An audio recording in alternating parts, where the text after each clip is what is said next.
karena kita mau membicarakan siang hari ini mengenai produk nih teman-teman semua ya. Jadi akan bicara seputar produk dan manfaatnya yang ada di 3i Networks ya. Terutama kita bicara tentang produk Carling Promix. Dan teman-teman juga bisa memberikan pertanyaan ya dalam diskusi kita pada siang hari ini tentang seperti apa sih manfaat produk Carling Promix, apa nilai jualnya, apa keunggulannya, yang juga mungkin teman-teman banyak pertanyaan di lapangan ya, yang nantinya teman-teman bisa coba tanyakan juga ya melalui chatroom begitu ya. Oke, jadi bagi teman-teman yang membutuhkan sesi marketing plan, tunggu Kamis depan ya. Nah, siang hari ini kita akan bicara lebih kepada produk. Karena kenapa? Ya karena memang kita juga harus tahu, betul ya Bapak Ibu semua ya.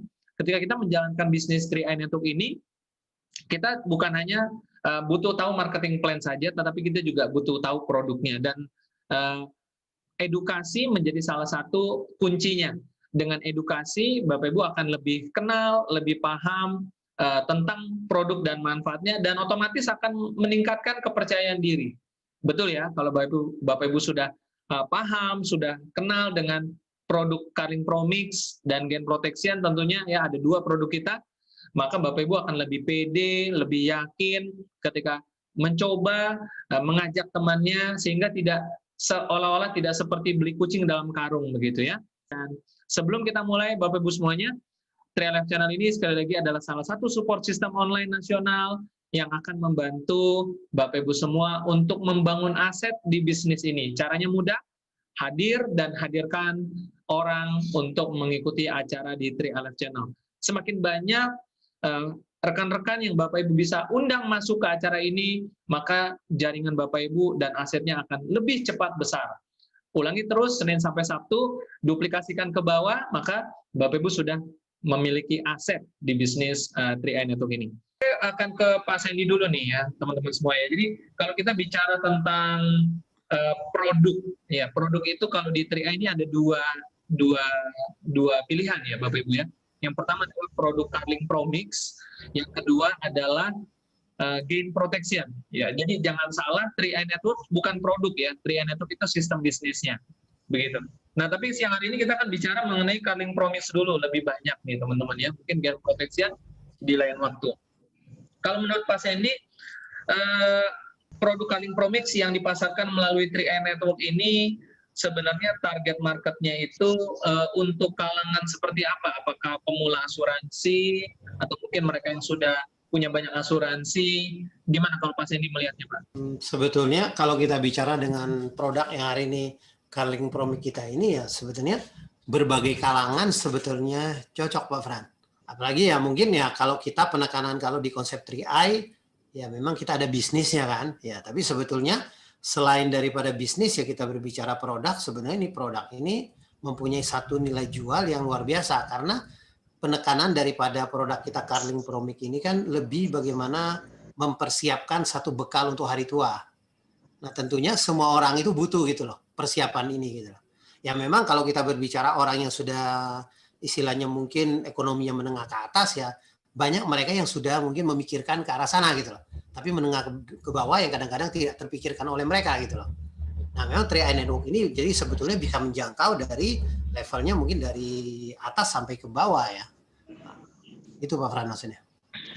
Oke, Pak Sandy, kalau kita melihat produk Carling Promix, kita di sini ada 3 premi pilihan ya, ada 3 pilihan premi, 350.000, 700.000, 1 juta rupiah per bulan selama 5 tahun pembayaran premi begitu. Untuk premi yang 350.000 kan UP-nya 21 juta rupiah. Mungkin ada yang bertanya mengapa UP di 3i Networks untuk premi 350 kita katakan begitu ya, itu 21 juta rupiah. Ada yang bertanya seperti itu di luaran. Kira-kira apa jawabannya Pak Sandy? Yes, ya memang produk kita pertama ya memang produk yang dipasarkan dengan 3i Network ini kalau kita hanya melihat dari kulitnya dengan UP 21 juta ya tentunya mungkin kalau teman-teman juga mungkin ada di sini agen-agen asuransi, mereka yang mendengar melihat UP 21 juta ini, kalau mereka bicara UP-nya mungkin tidak terlalu menarik gitu loh. Karena memang konsep asuransi yang hari ini sudah istilahnya menjadi satu apa trademarknya lah gitu loh ya Pak Bran ya kan, orang menjual asuransi itu harus UP yang tinggi karena mereka menjual manfaatnya gitu loh. Nah makanya ketika lahirnya konsep 3i Network dengan UP yang rendah, sehingga banyak sekali mungkin para agent-agent asuransi yang sudah lama mungkin di bidang asuransi melihat wah mungkin ini sebelah mata gitu loh. Tapi sebetulnya kalau kita lihat selling point-nya dengan UP 21 juta ini sebetulnya produk 3i Network ini cukup menarik gitu loh. Nah, tentunya perusahaan kita mengeluarkan dengan UP 21 juta ini mempunyai satu pertimbangan-pertimbangannya.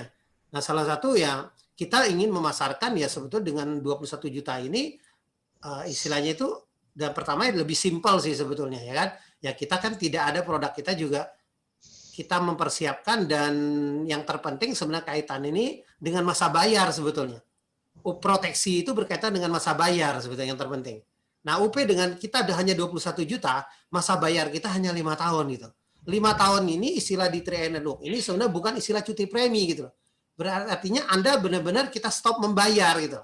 Anda kalau misalnya uangnya Anda tidak ambil-ambil gitu ya kan, tidak ada ganggu artinya setelah Anda selesai membayar 5 tahun gitu, Anda tidak ada kewajiban lagi untuk membayar. Tapi tetap yang namanya biaya asuransi tetap akan dipotong sampai seumur hidup selama Anda diproteksi gitu loh. Tapi diasumsikan mencukupi gitu loh. Tapi ini kan sudah dihitung sedemikian rupa gitu loh. Tapi di tempat lain itu dengan UP yang tinggi itu sebenarnya tidak ada batasan membayar. Mereka istilahnya hanya membayar 10 tahun, tapi sebetulnya masa bayar panjang gitu loh. Karena proteksinya tinggi. Semakin besarnya proteksi yang tinggi, artinya nilai yang kita bebani itu semakin tinggi gitu loh. Sebenarnya istilah 3i saya sering ilustrasikan seperti kita ini menjual nasi goreng gitu istilahnya kan. Kita ini hanya nasi gorengnya standar gitu loh. Kalau yang lain itu kan nasi goreng itu mungkin dikasih bumbu gitu, kasih daging, kasih ayam, kasih apalah gitu, nasi goreng spesial gitu loh. Kalau nasi goreng spesial kan tentu biayanya lebih mahal gitu loh. Ini sebenarnya dasarnya yang perlu. Oke. Dan saya juga pernah mendengar Pak Sandy dan teman-teman ya, ada satu acara program yang membahas tentang asuransi waktu itu di radio ya.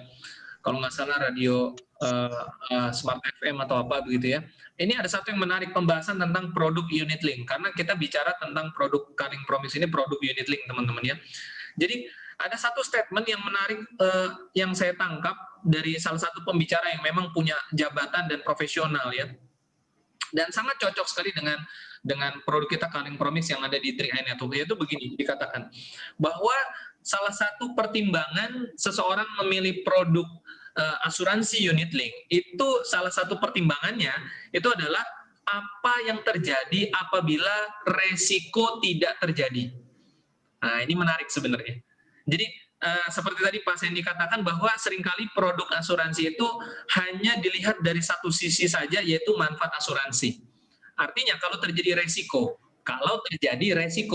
begitu ya. Nah, kalau teman-teman mungkin di Indonesia kita kenal ada yang namanya BPJS ya, JKN ya, mungkin teman-teman sebagian pengguna begitu ya.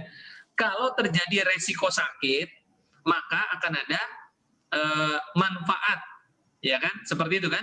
Kalau terjadi resiko sakit. Nah, pertanyaannya kalau tidak terjadi resiko sakit, bagaimana gitu ya? Nah, sama halnya dengan di 3i, statement dari yang saya dengar di radio itu sangat menarik sekali karena sangat tepat sekali. Jadi kita punya UP 21 juta ini saya memandangnya begini teman-teman. Kalau di bawah 5 tahun terjadi resiko, kita belum selesai bayar premi, maka kita punya satu nilai sebenarnya yang lebih besar dari premi yang kita bayarkan. Dan itu diberikan kepada keluarga. Bahkan ada plus-plus investasinya. Nah, tetapi apa yang terjadi jika resiko tidak terjadi? Karena belum tentu kan masyarakat kita di luar sana ada yang mengatakan belum tentu saya kenapa-kenapa begitu ya. Sehingga seolah-olah tidak butuh asuransi. That's why, teman-teman. Itulah mengapa di 3i ini ada satu kelebihan keunggulan menurut saya simak dari pembicara di radio itu mengatakan ya kalau tidak terjadi resiko, salah satu pertimbangan memilih produk unit link yang karakternya seperti di 3i itu adalah dia punya nilai investasi, dia punya nilai tunai, yang nilainya sebenarnya relatif cukup besar loh teman-teman. Katakan sekitar 80% itu nilai tunai sebenarnya dari premi tersebut. Ya, dan itu bisa digunakan ya barangkali mungkin untuk sekolah anaknya, untuk biaya segala macam ya. 5 tahun dari sekarang biasanya motor-motor sudah rusak harus diganti kan, beli baru lagi, betul nggak? Nah, dari situ bisa bisa. Kita akan coba beralih ke pertanyaan dulu. Di sini saya lihat ada pertanyaan masuk dan mungkin teman-teman yang lain juga boleh bertanya seputar produk ya pada siang hari ini ya. Pak Sendi, apakah siap menjawab pertanyaan Pak Sendi? Ini ada pertanyaan dari Oke, Pak. Mais Umtar, seorang ibu atau seorang bapak, saya kurang begitu paham ya, mungkin nanti bisa diberikan keterangan tambahannya. Seandainya resiko itu terjadi, bagaimana proses kepemilikan polis kita ini pindah ke ahli waris yang sudah kita tunjuk, siapa yang mengurus dan bagaimana prosesnya hingga ahli waris bisa mengetahuinya. Ya, memang Pak Sendi dan teman-teman masih banyak di masyarakat kita ya yang memang masih awam begitu dengan asuransi. Jadi mudah-mudahan dengan edukasi kita sore hari ini banyak yang lebih paham lagi ya tentang asuransi itu bagaimana. Mungkin Pak Sendi bisa menjawab pertanyaan tersebut dulu, Pak. Saya siap pakai slide aja ya Pak Fran, persyaratannya ya. Boleh, Pak. Oke Bapak Ibu. Nah ini adalah prosedur klaim meninggal dunia. Jadi kita ada satu perusahaan, artinya semua standarnya sebetulnya kalau dipelajari semuanya sudah lengkap ya. Jadi kalau mungkin Bapak Ibu bisa cari di website kita, juga di website www.car.co.id, atau bisa juga melalui aplikasi Mobis kita, sebenarnya prosedur klaim ini sudah ada ya. Nah, jadi yang penting kelengkapan dokumen itu harus harus ya sebagai ahli waris harus tunjukin gitu loh. Pertama dari fotokopi KTP pemegang polisnya, fotokopi KTP ahli warisnya, fotokopi kartu keluarganya, fotokopi akte kematian yang terpenting.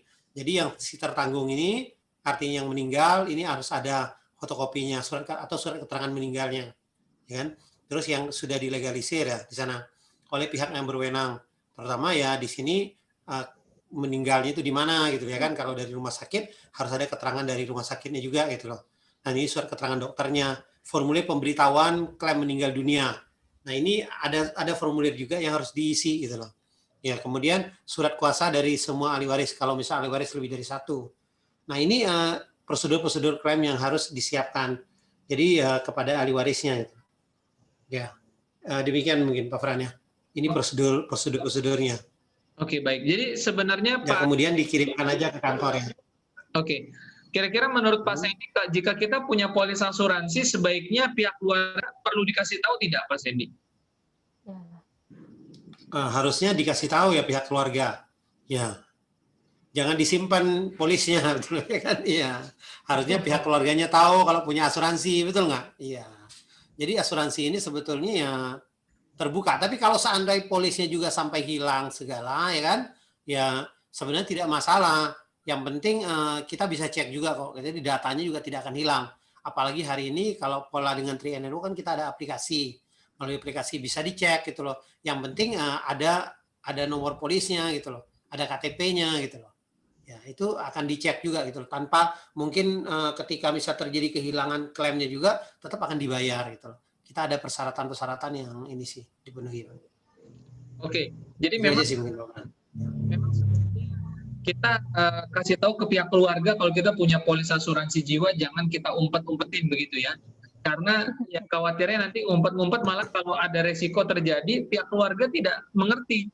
Ada polis asuransi yang harus diurus, yang bisa berguna dan bermanfaat untuk keluarga yang ditinggalkan. Begitu Pak Sendi ya. Karena memang kebanyakan ada juga ya, yang betul. Dia nggak mau ahli warisnya tahu, bingung juga saya. Okay. Ini Pak Fran, ini pertanyaannya ini saya nggak ngerti. Ini sebetulnya saya nggak tahu kalau dari kita baca Pak. Jadi sebetulnya bukan apa ini, bagaimana proses kepemilikan polis kita yang pindah ke ahli waris. Jadi sebenarnya ini salah ya, kita itu tidak ada pindah polis ya. Kalau terjadi resiko meninggal, polis itu akan langsung diklaim.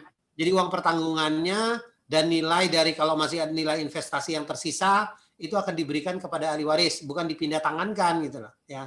Tapi hak bisnisnya bisa dialihkan, hak bisnis 3i Network-nya. Caranya gimana? Si ahli waris harus buka polis baru di ID 3i Network yang bersangkutan sehingga si ahli waris tetap bisa menjalankan bisnis ini. Ya, jadi hak bisnisnya bisa diwariskan. Nah kalau UP uang pertanggungannya itu otomatis ya berarti ya otomatis akan dikeluarkan gitu loh. Jadi manfaat buat penerima ahli waris, Pak. Oke, mungkin bisa dibahas sedikit Pak Sandy apa perbedaannya pemegang polis, tertanggung, dan ahli waris? Ya, kalau kita berbicara sebetulnya gini, yang namanya calon tertanggung itu adalah orang yang artinya mereka yang kalau terjadi resiko itu calon tertanggung itu adalah orang yang ditanggung kalau terjadi sampai dia meninggal kan, itu namanya calon tertanggung. Kalau terjadi resikonya, jadi dia artinya sesuai dengan kondisi si calon tertanggung itu sendiri, itu siapa nama yang tertera. Tapi kalau yang namanya pemegang polis ini mempunyai kekuasaan terhadap polis itu sendiri gitu loh. Nah, biasanya sih pemegang polis dan tertanggung ini akan berbeda kalau mereka yang masih usianya di bawah 17 tahun. Itu biasanya pakai 2. Tapi kalau sudah di atas 17 tahun, umumnya kita hanya gunakan calon tertanggung itu sama dengan pemegang polis gitu loh. Otomatis itu. Tapi kalau ada misalnya ada kaitan mungkin bisa aja sih, misal kita dalam satu kakak, saya sebagai calon, misalnya saya sebagai pemegang polis, tapi misalnya saya ambil misalnya calon tertanggungnya orang tua saya, itu dalam satu kakak itu memungkinkan. Ya mungkin untuk pengurusan takutnya apa, misalnya pencairan dana dan lain sebagainya, ya kan? Nah itu bisa diurus oleh pemegang polisnya. Nah kalau ahli waris ya berarti orang yang berhak menerima manfaat. Artinya dalam satu garis keturunan atau istilahnya dalam satu kakak yang berhak menjadi sebagai ahli waris. Oke, baik. Ya, itu perbedaannya antara pemegang polis, tertanggung, dan ahli waris ya, teman-teman semua ya. Kita bahas ini aja ya, mungkin yang tanya masalah ahli waris ya, penggantian ini Pak. Oh, boleh. Pak Bu, Kamarudin, ya. Kamarudin Ponorogo. Ya. Oh. Jadi di sini kan dia bertanya Pak, saya mau ganti tertanggung, gimana prosedurnya? Mohon pencerahannya, karena dia sudah lakukan, katanya sudah melalui Mobis, tidak ada jawaban. Tapi gini Pak Kamarudin Ponorogo, memang yang namanya tertanggung di polis itu tidak bisa digantikan. Jadi kalau penggantiannya, ya kalau memang artinya misalnya tertanggung mau dirubah, otomatis polis yang bersangkutan harus ditutup. Jadi buka baru atas orang yang berbeda, itu tertanggung. Tapi kalau namanya ahli waris, ya ahli waris sama pemegang polis itu bisa diganti. Kalau pemegang polis, ya kan? Kalau misalnya ini, contohnya maaf ngomong nih, misalnya bapaknya pemegang polis, bapaknya meninggal, ya kan? Anaknya masih kecil gitu loh. Nah itu si pemegang polisnya boleh digantikan ke keluarga, mungkin ke ibunya, atau mungkin yang penting masih ada hubungan keluarga, atau jadi pemegang polis itu untuk orang yang sudah di atas 17 tahun dalam hubungan satu kakak masih bisa digantikan. Dan ahli waris bebas penggantiannya. Yang penting ada hubungannya tadi gitu loh. Tapi untuk penggantian tetap yang namanya penggantian, ketika menggantikan sebuah dokumen harus ada dilengkapi dengan dokumen aslinya. Biasanya jadi lengkapin dengan kakaknya atau fotokopi KTP-nya gitu loh. Itu harus ada. Nah, ini harus jelas gitu loh. Jadi penggantian ini ada beberapa, saya rangkumkan aja beberapa pertanyaan ini tentang penggantian tadi gitu loh. Ya. Ya. Bisa kirim aja datanya ke lancar ya. Ya, mungkin juga teman-teman bisa gunakan fitur di aplikasi tambah polis ya. Tambah polis itu artinya di titik yang sama teman-teman bisa punya polis lebih dari satu. Jadi ya tambah aja polisnya. Apalagi kalau memang baru bayar premi satu kali, ya mungkin teman-teman bisa tambah polis saja, lebih praktis begitu ya. Jadi langsung ganti data yang baru begitu. Polis yang lama ya sudah sampai di sana aja. Misalkan seperti itu ya. Kalau memang tujuannya mau rubah tertanggungnya, yang lebih praktis ya tambah polis kalau menurut saya. Dan Pak Sandy, mungkin kita bahas dari sisi keamanan ya, karena tadi saya lihat beberapa ada yang bertanya mengenai keamanan. Keamanan ini bicaranya ada dua sisi sebenarnya. Keamanan dari sisi asuransi dan keamanan dari sisi investasi. Keamanan dari sisi asuransi artinya klaimnya ini apakah ada jaminan begitu, artinya cair nggak nih, ya, karena sering jadi pertanyaan Pak Sandy. Begitu juga dari sisi investasi, seberapa aman sih sebenarnya investasinya, begitu. Nah mungkin apa jawabannya Pak Sandy, mungkin punya datanya perlu dibuka, mungkin reasuransi atau fund exit begitu. asuransi kan kita punya reasuransi ya, ada RBC-nya juga. Mungkin ini juga perlu disampaikan kepada teman-teman ya, karena sesuatu itu ya kita perlu tahu dari sisi keamanannya dulu kan, bahwa memang kita di bisnis ini dari sisi asuransi dan investasinya sangat aman sekali ya, tapi datanya bagaimana ya kan teman-teman mungkin perlu tahu juga ya. Kalau dari sisi asuransi kita punya reasuransi, artinya klaim-klaimnya itu sebenarnya pasti cair apabila tidak melanggar ketentuan. Ya, klaim bisa saja tidak cair ya Pak Sendi ya, kalau memang ada pelanggaran ya. Seperti misalkan apa namanya, ternyata datanya tidak sah nih. Contohnya orang yang lagi di ICU, teman-teman bayangin aja, kenapa tidak orang-orang yang lagi di UGD itu teman-teman prospek buat jadi tertanggung? Ya tidak bisa, karena posisinya kan dalam resiko dia, dalam resiko tinggi begitu loh. Jadi sebenarnya perusahaan asuransi hanya mau menanggung resiko yang sifatnya tidak terduga, tidak direncanakan, tidak ada rekam jejak medisnya sebelumnya, tidak melanggar hukum, ya yang normal-normal lah seperti itu. Ya, tetapi ada ininya ya, ada kaitannya dengan reasuransi juga Pak Sendi ya. Reasuransi itu apa nih Pak Sendi maknanya untuk klaimnya kita? Sebetulnya kalau reasuransi itu sebetulnya gini, ya perusahaan reasuransi adalah perusahaan yang istilah kita, perusahaan CR itu membagi resiko. Sebetulnya lebih ke resiko asuransinya sendiri, Pak. Kalau kita kan ada penengahnya, kalau sekarang kan kita dilindungi oleh OJK kan. Jadi kalau misalnya perusahaan asuransi itu misalnya bermasalah, otomatis ya nanti dari pihak OJK akan menjadi penengahnya. Jadi akan dilimpahkan, akan ditunjuk. Jadi ada satu perusahaan mungkin yang akan membantu dalam proses pencairan dananya gitu loh. Ya, apalagi tetap tidak ditinggal sendiri gitu Pak. Ya. Apalagi mengingat produk kita Karing Promix sudah berjalan dari 2006 ya Pak Sendi, betul ya? Jadi sudah 4 tahun ya. Dan jumlah dana kelolaannya juga sudah lebih dari 2 triliun.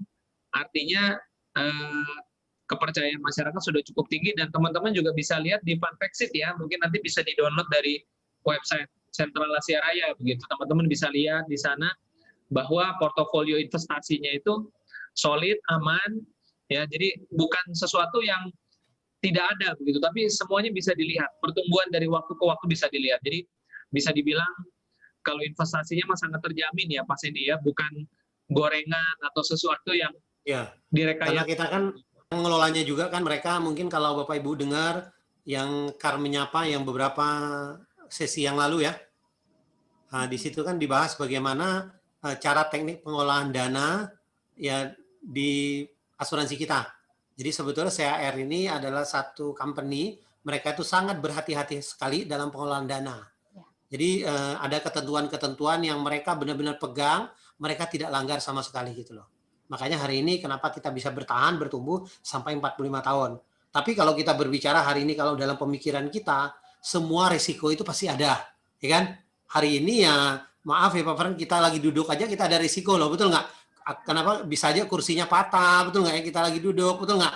Bapak Ibu maaf lagi di jalan, ketabrak dan lain sebagainya, itu ada risiko.